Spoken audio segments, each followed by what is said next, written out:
Okay guys, सो अब हम लोग स्टार्ट करने वाले हैं यहाँ पर एक नया चैप्टर। आप लोगों को बता देना चाहता हूँ कि ये जो चैप्टर है बायोमोलिक्यूल एंड अमीनो एसिड, ये आपकी 12th क्लास की ऑर्गेनिक केमिस्ट्री का एक बहुत ही इंपॉर्टेंट सेगमेंट होता है।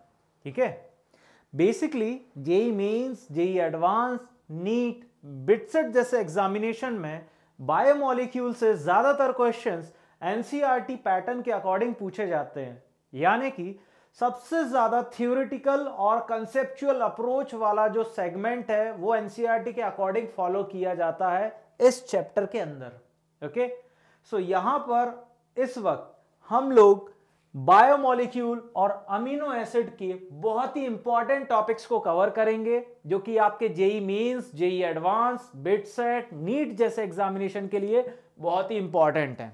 ओके, चलिए आइए गाइस स्टार्ट करते हैं biomolecule and amino acids. Okay, सबसे पहले मैं बात करना चाहूंगा बायोमोलिक्यूल का एक ऐसा सेगमेंट, एक ऐसी डिवीजन जिसमें जनरली हम लोग कार्बोहाइड्रेट के बारे में बात करते हैं।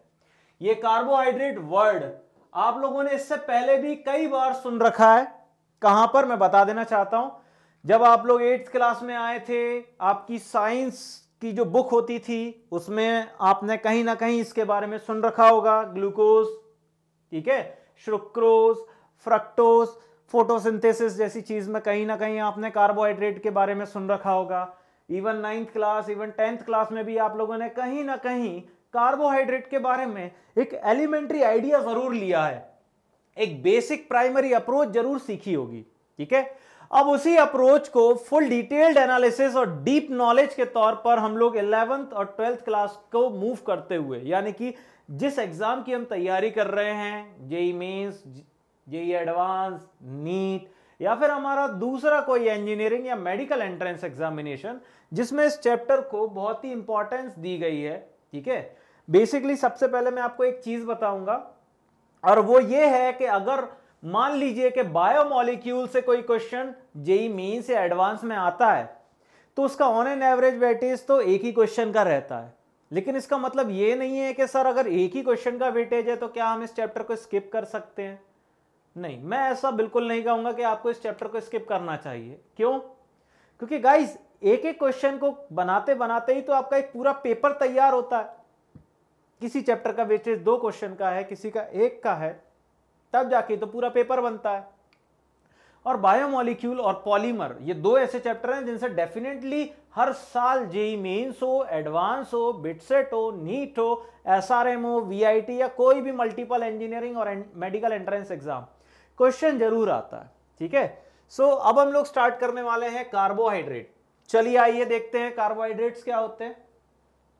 बेसिकली मैं बताना चाहता हूं, अगर कॉमन सेंस वाली अप्रोच लगाई जाए तो कार्बोहाइड्रेट्स का मतलब होता है कार्बन के हाइड्रेट्स।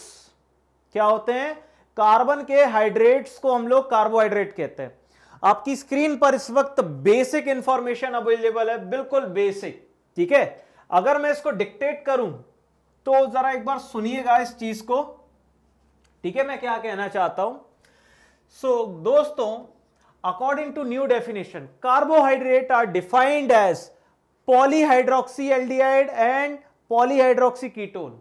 यानी कि आप लोगों से यह कहा जा रहा है, देखो सबसे पहले मैं आपको बताना चाहता हूं कि आपका एल्डिहाइड ग्रुप क्या होता है। ठीक है, this is your aldehyde group. ठीक है, एंड अगर मैं कीटोन ग्रुप को दिखाऊं तो I think this is your ketone group. ये फ्री वैलेंसी है लेफ्ट और राइट। एल्डिहाइड में एक ही तरफ फ्री वैलेंसी है। ओके, ये आपको कार्बोनाइल कंपाउंड दिखाई दे रहा होगा। ठीक है, ये क्या है बच्चों? आपका एल्डिहाइड। ओके, और ये क्या है बच्चों? आपका कीटोन। बेसिकली अगर मैं आपको एक चीज बताऊं कि ये जो एल्डिहाइड और कीटोन जो है, ठीक है, जनरली क्या होते हैं? Carbonyl containing groups. ठीक है, क्या होता है ये? कार्बोनाइल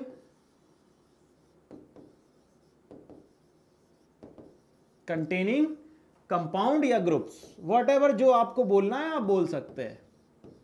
ठीक है, समझ में आ रही मेरी बात? अब एक काम करते हैं, सबसे पहले मैं इस कार्बोहाइड्रेट का मतलब समझा देता हूं। गाइस कार्बोहाइड्रेट का मतलब होता है हाइड्रेट ऑफ कार्बन। क्या होता है? Hydrates of carbon. ठीक है, हाइड्रेट्स ऑफ कार्बन। तो अगर मैं यहां पर एक बात बोल दूं कि भाई जो कार्बोहाइड्रेट है according to new definition,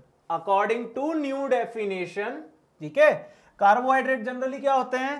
polyhydroxy aldehyde या फिर पॉलीहाइड्रोक्सी कीटोन, ठीक है, या फिर सब्सटेंस ऐसे वाले जिनमें कायरल कार्बन एटम अवेलेबल है और उनकी हाइड्रोलाइसिस आप कर रहे हैं, ठीक है, which give these on hydrolysis and contain at least 1 chiral carbon atom. ये बेसिक डेफिनेशन है, ठीक है। अगर मैं आपसे बोलूं कि भाई ये है हमारा कार्बोहाइड्रेट, तो बेसिकली आप क्या कहेंगे कि सर अभी अभी जस्ट आपने बताया कि इन्हें हम लोग हाइड्रेट्स ऑफ कार्बन भी कह सकते हैं, हाइड्रेट्स ऑफ कार्बन भी कह सकते हैं। जो जनरल फॉर्मूला है इसका,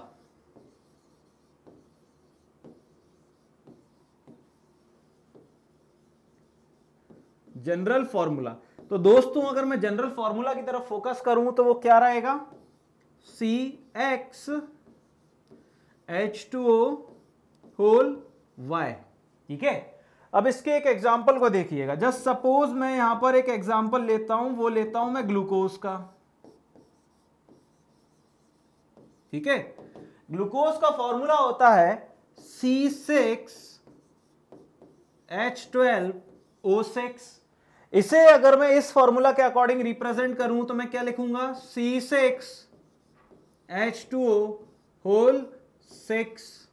यस और नो? लिख दिया मैंने इस तरीके से। लेकिन मेरे पास एक एक्सेप्शन भी है, ठीक है, but I am having one exception also. Exception क्या है यहां पर? मैं आपको एक चीज दिखाता हूं, अभी आप लोग कंफ्यूज हो जाएंगे, ठीक है। एक्सेप्शन ये है कि अगर मैं यहां पर दिखाऊं कि CH3COOH which is my acetic acid, ठीक है, which is my acetic acid, उस एसिटिक एसिड को भी मैं इस जनरल फॉर्मूले के अकॉर्डिंग रिप्रेजेंट कर सकता हूं। कैसे? मेरे पास अवेलेबल है भाई, सबसे पहले इसका नॉर्मल फॉर्मूला बनाई, मेरे पास अवेलेबल है 2 कार्बन, ठीक है बच्चों, ठीक है। फिर मेरे पास अवेलेबल है 4 हाइड्रोजन, ओके, और मेरे पास अवेलेबल है 2 ऑक्सीजन, सही है। अब ये जो मैंने एसिटिक एसिड लिखा है, इसे मैं इस तरीके से कैसे लिखूंगा? इस फॉर्मूले के करस्पॉन्डिंग, ये जो जनरल फॉर्मूला है इसके करस्पॉन्डिंग कैसे लिखूंगा मैं ऐसे लिख सकता हूं C2H2O होल ट्वाइस। अब आप मेरे से कहोगे सर ये तो कंफ्यूजन हो गया, कार्बोहाइड्रेट का जनरल फॉर्मूला जो कि CxH2O होल Y था वो हमारे ग्लूकोज को सेटिस्फाइड करता है, ये तो समझ में आ रहा है, लेकिन ये हमारे एसिटिक एसिड को कैसे सेटिस्फाइड कर रहा है ये समझ में नहीं आ रहा। या तो पराग सर आप ये कहना चाहते हैं कि आपका जो एसिटिक एसिड है वो भी कार्बोहाइड्रेट है और ग्लूकोज भी कार्बोहाइड्रेट है। मैं आप लोगों को एक बात बताना चाहता हूं, ग्लूकोज आपका कार्बोहाइड्रेट है, दैट इज ट्रू। जब स्टार्च का कंप्लीट हाइड्रोलाइसिस करवाते हैं, क्या? जब स्टार्च का कंप्लीट हाइड्रोलाइसिस करवाते हैं तो ग्लूकोज की कई यूनिट्स हमें देखने को मिलती हैं, लेकिन यहां पर हम लोग एक एसिड के बारे में बात कर रहे हैं, that is my acetic acid, जिसे मैं इस फॉर्मूले के अकॉर्डिंग भी रिप्रेजेंट कर सकता हूं। लेकिन हम इसे ये नहीं कहेंगे कि एसिटिक एसिड हमारा कार्बोहाइड्रेट है, इसलिए मैंने एक्सेप्शन में ये आपको लिखवा दिया है, it is not your carbohydrate. समझ में आ रही है? It is not your carbohydrate, ठीक है, इट्स नॉट कार्बोहाइड्रेट।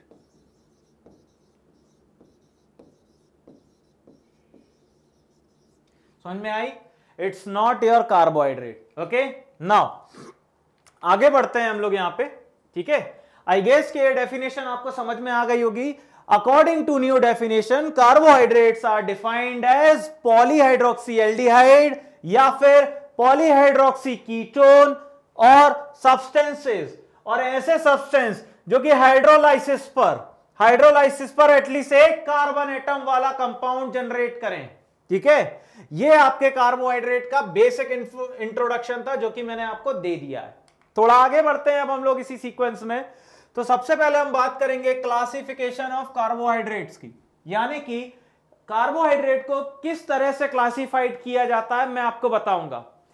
ओरली अगर मैं बताऊं तो जो आपका कार्बोहाइड्रेट है उसे हम लोग सैकेराइड्स में डिवाइड करते हैं, monosaccharides, disaccharide, trisaccharide, tetra, penta and मान लीजिए पॉलीसैकेराइड्स तक।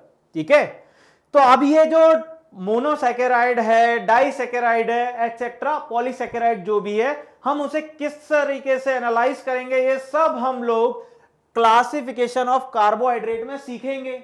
ओके, नाउ आगे बढ़ते हैं। आपकी स्क्रीन के सामने एक बेसिक अप्रोच अवेलेबल है, इसे समझिए जरा क्या लिखा हुआ है। Carbohydrates are divided into 3 major classes. अब वो 3 मेजर क्लासेस कौन सी होंगी वो भी मैं बताऊंगा, लेकिन सबसे पहले यह जानना जरूरी है कि कार्बोहाइड्रेट को किसके बेसिस पर 3 मेजर क्लासेस में डिवाइड किया जा रहा है। ठीक है, so guys, carbohydrates are divided into 3 major classes depending upon whether और नॉट दे अंडरगो हाइड्रोलाइसिस।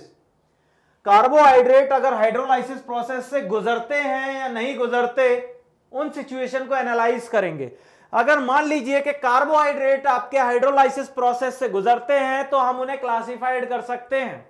ठीक है, okay, so they are divided into 3 major classes depending upon whether और not they undergo hydrolysis and if they do on number of products form. आइए देखते हैं कैसे।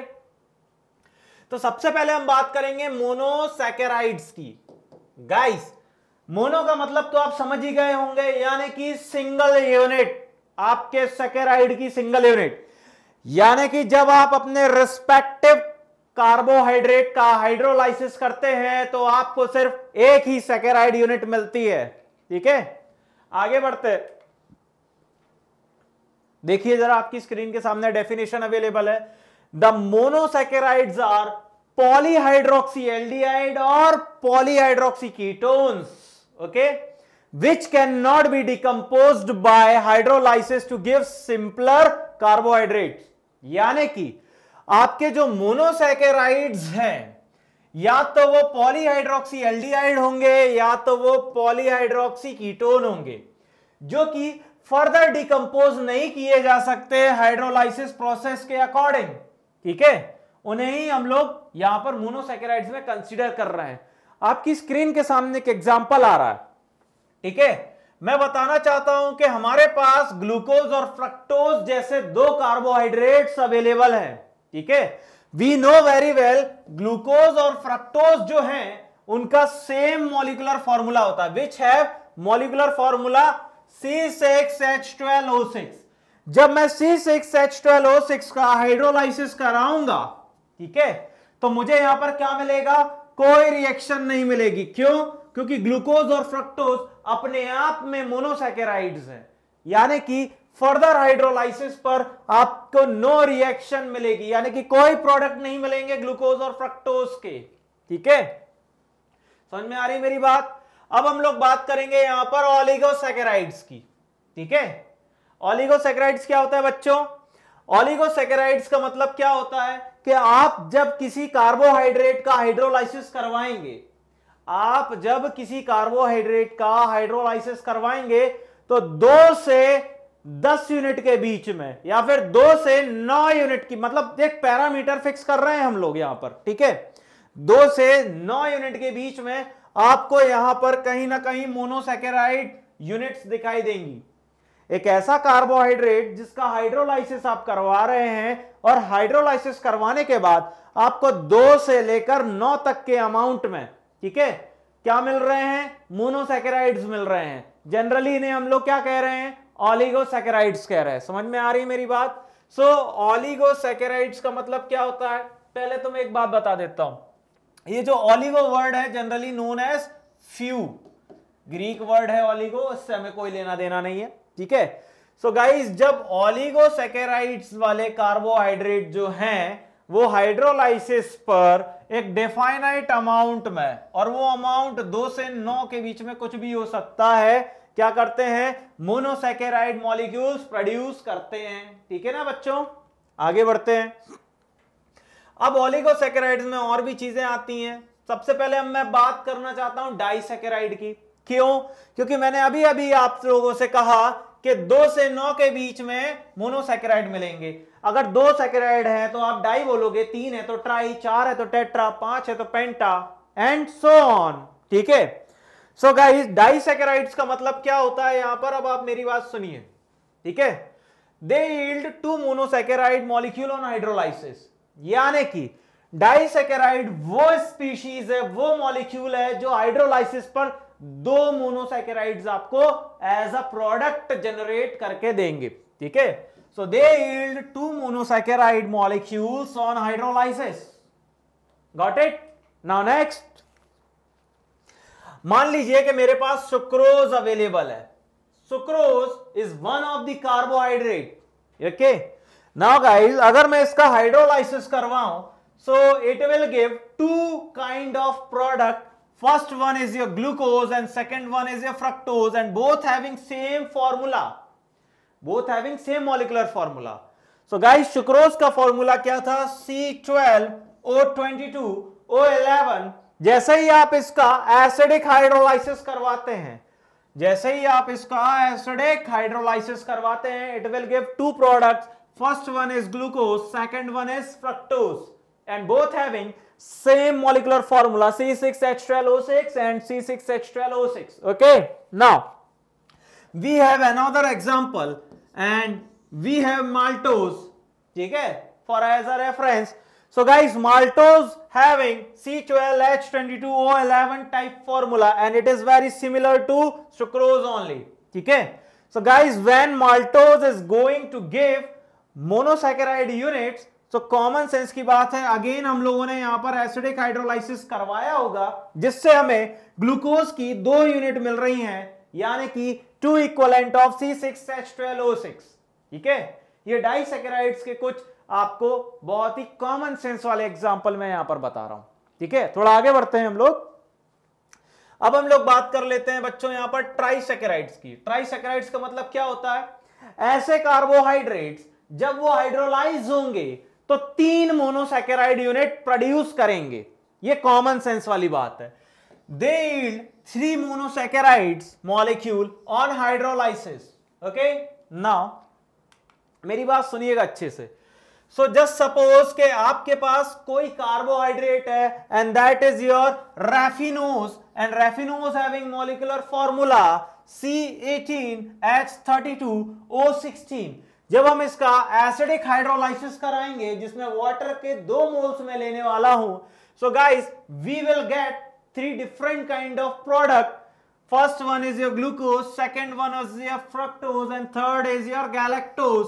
ठीक है, but the common thing is that glucose, fructose and galactose having what, same molecular formula, and that is C6H12O6 only.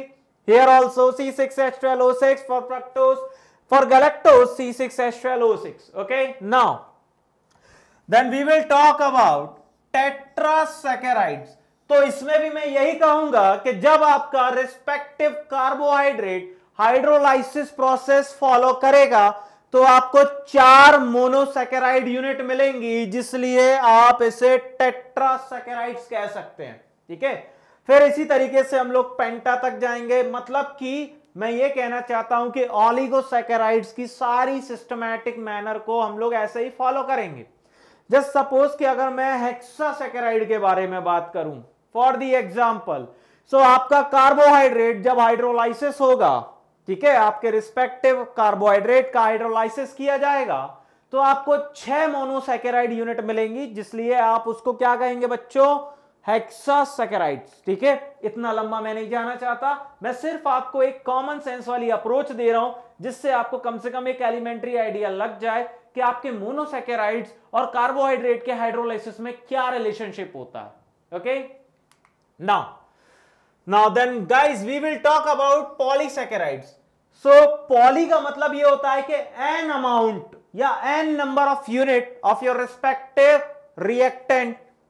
Okay, so polysaccharides के बारे में अगर बात करें तो कैसे करेंगे? ऐसे कार्बोहाइड्रेट जिनका हाइड्रोलाइसिस करवाने पर आपको मोर देन 10 यूनिट्स मोनोसैकेराइड्स मिलते हैं, जनरली उन्हें आप पॉलीसैकेराइड्स कहते हैं। समझ में आ रही है मेरी बात? ओके, तो जरा लॉजिकली सुनिए मेरी बात। Those carbohydrate which can be hydrolyzed to many 100 or even 1000, मतलब 100, 1000, 2000, 3000 whatever monosaccharides units आपको मिलती हैं, these are known as polysaccharide guys। Okay, आगे बढ़ते हैं। अब आएगी आपकी थोड़ी सी कॉम्प्लिकेटेड कंसेप्चुअल टर्मिनोलॉजी, उसको आपको समझना है। ठीक है, आपकी स्क्रीन के सामने एक बहुत बड़ा पैराग्राफ लिखा हुआ है जिसमें आपको बहुत ही इंपॉर्टेंट इंफॉर्मेशन मिलने वाली है। गाइस एक बार रीड करते हैं क्या लिखा हुआ है। दे में फर्दर बी क्लासिफाइड एज होमोपॉलीसैकेराइड्स, यानी कि पॉलीसैकेराइड्स जो हैं उन्हें फर्दर क्लासिफाइड किया जाए तो मैं इन्हें होमोपॉलीसैकेराइड प्रोनाउंस कर सकता हूं। ठीक है, होमो कब कर सकता हूं?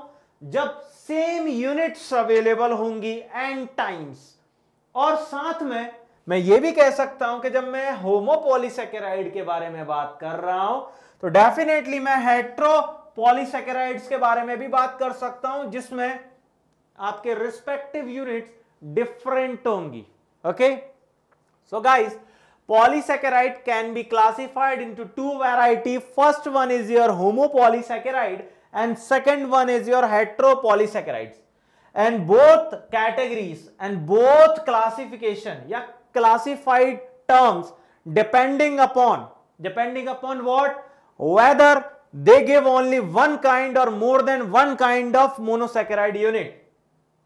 ठीक है, ये होमोपॉलीसैकेराइड या फिर ये हेटेरोपॉलीसैकेराइड किस चीज पर डिपेंड कर रही हैं?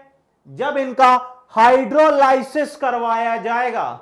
जब होमोपॉलीसैकेराइड हेटेरोपॉलीसैकेराइड का हाइड्रोलाइसिस करवाएगा, ठीक है, तो ये एक ही तरीके की या फिर अलग अलग तरीके की आपको मोनोसैकेराइड यूनिट प्रोवाइड करें एन अमाउंट में। अब वो एन अमाउंट 100 हो, 200 हो, 500 हो, 1000 हो, व्हाटएवर, इसलिए हम लोग इसे पॉलीसैकेराइड में कंसीडर कर रहे हैं। ठीक है, अगर मैं एग्जांपल की बात करूं तो starch is the better example to understand polysaccharide and its classification.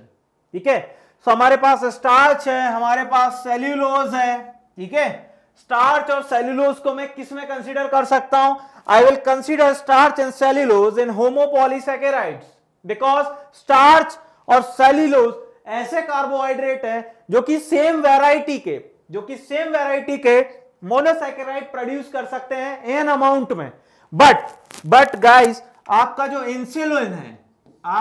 Insulin है ये एक ऐसा कार्बोहाइड्रेट है जो कि एन अमाउंट में मोनोसैकेराइड यूनिट्स तो देगा लेकिन वो सेम काइंड की नहीं होंगी। ठीक है, that is why we will called as heteropolysaccharides, different kind की होंगी वो। समझ में आ रही है मेरी बात? आगे बढ़ता हूं। Okay, so guys just suppose मैं एक एग्जांपल लेता हूं और वो एग्जांपल है मेरा स्टार्च से रिलेटेड। स्टार्च का फॉर्मूला होता है C6H10O5 अब ये n से आपको समझ में आ जाएगा कि इसकी n यूनिट्स हैं। ऑब्वियसली हाइड्रोलाइसिस के लिए मुझे एसिडिक मीडियम के भी n यूनिट की जरूरत होगी, यानी कि मैं n टाइम्स वाटर लूंगा हाइड्रोलाइसिस करवाने के लिए, और n टाइम्स में मुझे क्या मिलेंगे? ग्लूकोज। क्या मिलेगा? n टाइम्स मुझे ग्लूकोज मिलेगा। ये क्या है? यानी कि n टाइम्स मुझे सेम काइंड के मोनोसैकेराइड्स मिल रहे हैं, यानी कि ये स्टार्च अपना जस्टिफिकेशन दे रहा है होमोपॉलीसैकेराइड्स के लिए। ठीक है, आगे बढ़ते हैं। इस पॉइंट को जरा ध्यान दीजिए, इसमें क्या लिखा हुआ है, क्या इसमें कहानी छुपी हुई है। स्क्रीन पर सब कुछ अवेलेबल है, आपको सिर्फ और सिर्फ फुल डिटेल्ड एनालिसिस करनी है कंसेप्ट के बारे में। ओके, सो नाउ जस्ट अभी अभी हम लोगों ने एक एग्जांपल देखा, उस एग्जांपल से रिलेटेड अब हम लोग बात करेंगे. Okay, so all the mono and disaccharides are commonly known as sugar. ये एक ऐसा स्टेटमेंट है जिससे आपके दिमाग की खिड़की जलेगी. जब भी JEE Mains, JEE Advance, NEET, BITSAT जैसे एग्जामिनेशन में आपसे पूछा जाए क्या कार्बोहाइड्रेट शुगर से रिलेटेड होते हैं, ठीक है, या फिर आपसे यह पूछा जाए कि आपके मोनोसैकेराइड और डाइसैकेराइड को शुगर्स में कंसीडर कर सकते हैं, तो यस डेफिनेटली कर सकते हैं. Okay, so guys, so all the monosaccharide, जितने भी मोनोसैकेराइड्स हैं, जितने भी डाइसैकेराइड्स हैं, commonly known as sugar. Because what, क्यों कहते हैं? Because as they possesses a sweet taste. Taste में ये मीठे होते हैं, जैसे कि स्टार्च है. Starch is your poly carbohydrate. जब स्टार्च का हाइड्रोलाइसिस करवाते हैं तो एन अमाउंट में ग्लूकोज मिलता है. You know very well glucose in taste is sweet. Okay, so all the monosaccharides and disaccharides are commonly known as sugar as they possesses a sweet taste, while higher carbohydrates मतलब कि tri carbohydrates, tetra, penta etcetera. ठीक है, just a minute. So higher carbohydrates, disaccharides को क्या बोलेंगे? Non sugars. Okay, non sugars बोलेंगे, वो higher carbohydrates होते हैं. आगे बढ़ता हूं भाई मैं. ठीक है, सेकंड स्टेटमेंट पर ध्यान दीजिए जरा, इंपॉर्टेंट पॉइंट है. अब मैं आपको बताना चाहता हूं कि शुगर्स को और किस तरीके से एनालाइज किया जा सकता है. शुगर्स जनरली दो वैरायटीज की होती हैं. ठीक है, शुगर्स जनरली दो वैरायटीज की होती हैं, reducing sugars and non reducing sugar. मैं सबसे पहले आपको बताना चाहता हूं कि रिड्यूसिंग शुगर क्या होती हैं. ऐसे कार्बोहाइड्रेट्स जो कि टॉलिन रिएजेंट और फेलिंग रिएजेंट से रिड्यूस हो जाएं, आपकी रिड्यूसिंग शुगर कहलाती हैं. ठीक है, और अगर मान लीजिए कि आपके कार्बोहाइड्रेट्स टॉलिन रिएजेंट और फेलिंग रिएजेंट से रिड्यूस नहीं होती, उन्हें आप नॉन रिड्यूसिंग शुगर में कंसीडर करेंगे. ये मैंने बता दिया.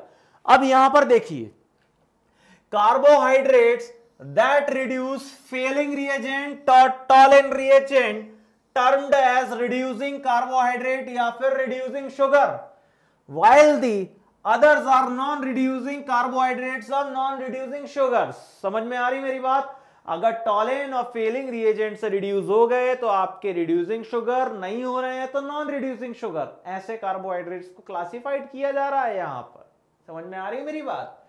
आगे बढ़ते हैं. ठीक है, नाउ थर्ड पॉइंट. ओके, जितने भी मोनोसैकेराइड्स हैं और मैक्सिमम डाइसैकेराइड्स, जितने भी मोनोसैकेराइड्स हैं, यानी कि all monosaccharides and most of the disaccharides except sucrose, सारे के सारे रिड्यूसिंग कार्बोहाइड्रेट्स हैं. सारे के सारे रिड्यूसिंग कार्बोहाइड्रेट्स है. समझ में आ रही मेरी बात? यस और नो गाइस? सभी मोनोसैकेराइड्स टॉलिन और फेलिंग रिएजेंट से रिड्यूस हो सकते हैं. Even most of the disaccharides भी टॉलिन और फेलिंग रिएजेंट से रिड्यूस हो सकते हैं. ओके, बट सुक्रोज को छोड़ दो. सुक्रोज को छोड़ दिया जाए. क्यों छोड़ दिया जाए guys? Sucrose are not your reducing sugar. Sucrose जो है टॉलिन और फेलिंग रिएजेंट से रिड्यूस नहीं हो सकता. That is why it is except behaviour. समझ में आ रही है मेरी बात? यस और नो गाइस? ओके, समझ में आ रही मेरी बात? चलिए आगे बढ़ेंगे अब हम लोग. अब हम लोग थोड़ा आगे बढ़ते हैं यार इसके. ठीक है, अब हम लोग मोनोसैकेराइड्स को थोड़ा डीप एनालाइज कर लेते हैं. मोनोसैकेराइड्स को थोड़ा डीप एनालाइज कर लेते हैं. ठीक है, मैं सबसे पहले बात करना चाहता हूं मोनोसैकेराइड्स की क्लासिफिकेशन की, यानी कि जनरली टाइप्स की मैं बात करना चाहता हूं बच्चों. Okay, so basically there are two types of monosaccharides. ठीक है, first one is your aldose, second one is your ketose. सबसे पहले हम एल्डोज के बारे में बात कर लेते हैं. आइए. ठीक है, सो जनरली एल्डोज क्या होते हैं? पॉलीहाइड्रोक्सी एल्डिहाइड ग्रुप के बारे में बात कर लेंगे, ठीक है। सो बेसिकली हम लोग एल्डोस के बारे में बात करने वाले हैं। जनरली क्या होता है, ये एक एल्डिहाइड ग्रुप होता है जो कि इस तरीके से आपकी स्क्रीन के सामने दिखाया गया है। एल्डिहाइड ग्रुप, इसे मैं अच्छे से यहां पे बना भी देता हूं, अच्छे से समझिएगा, ठीक है। एक्चुअली एल्डिहाइड ग्रुप में सबसे पहले देखने वाली चीज ये होती है कि इसमें कार्बोनाइल ग्रुप है, जो कि ये है कार्बन डबल बॉन्ड ऑक्सीजन, ठीक है। Carbon is connected to hydrogen and one valency is free from carbon atom. It is your aldehyde group, okay, and aldehyde is also known as carbonyl containing group, okay. Now guys, your second variety is ketose. Second variety is ketose. Ketose means what? You have a ketone group. This is your ketone group.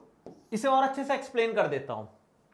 We have carbon atom which is connected to oxygen through double bond and the two free valencies are available from the carbon atom. This is known as your ketone group, and ketone is also known as carbonyl containing group, okay. Now guys, अब अगर मैं aldose और ketose को further analyse करना चाहता हूं तो कैसे करूंगा, आइए सीखते हैं। सो एल्डोज और कीटोस को आगे और भी सब कैटेगरीज में डिवाइड किया गया है, ठीक है, on the basis of what, on the basis of their number of carbon atoms, okay, in their molecules. Basically मैं बात करना चाहता हूं एल्डोस और कीटोस के डेरिवेटिव्स के बारे में। एल्डोस और कीटोस ये दो ऐसे कार्बोनाइल कंटेनिंग फंक्शनल ग्रुप हैं जिन्हें जनरली मैं कार्बोहाइड्रेट की मोनोसैकेराइड वाली कैटेगरी में कंसीडर कर रहा हूं।